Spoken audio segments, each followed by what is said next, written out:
This is a walking arm trebuchet. Let me take you on an adventure of making and testing it.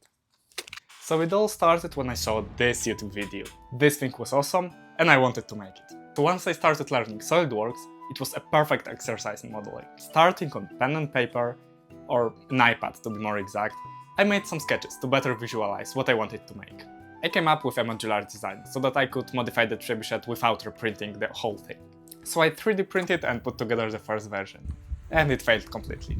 I was kind of confused what was going on, but after comparing the videos before I mounted the sling on the grass with what was happening with the completed trebuchet, I realized the problem. It was slipping, so I added some spikes, and here were the results. 3, 2, 1...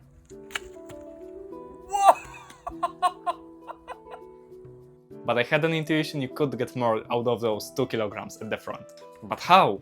Well, despite being good at physics, I quickly realized that calculating the projectile's motion analytically is going to be impossible. And you need to know it in order to know which dimensions result in the best throw range. So what do you do when you don't know the analytical solution? That's right, numerical simulations. I decided to do it in Python with PyMonk and SciPy. In the aftermath, I don't think the PyMonk was the best choice, because this is a library designed mostly for video games, which means its physical accuracy sometimes seemed kind of off, and changing some of the simulation parameters resulted in way different results, but I decided to stick with it anyway. It was the easiest one to make and the project was not that serious. After making the simulation, it was time to make the optimization algorithm, and luckily, it was big Python experience. All I had to do was find the right library, plug my simulation in, and that was it. Finally, it was time for testing.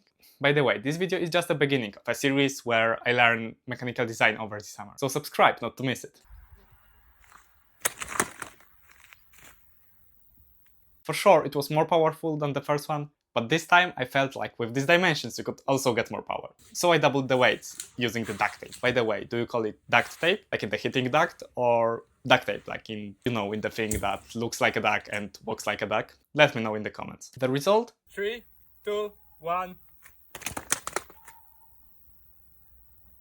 A kind of improved range, I'd say, to around 30 meters. Not bad for a thing with no springs or anything like that in it. And if I were to select one thing that I've learned during this project, I would say that it was the importance of planning. Usually when I start doing something, I jump right into coding or designing. And this results in having to start over and over again. And this time I chose another approach. I started with planning, both the code structure and the design itself. The results were awesome. When I got to the actual coding or designing, everything went smoothly like butter, and the results are way better when done this way.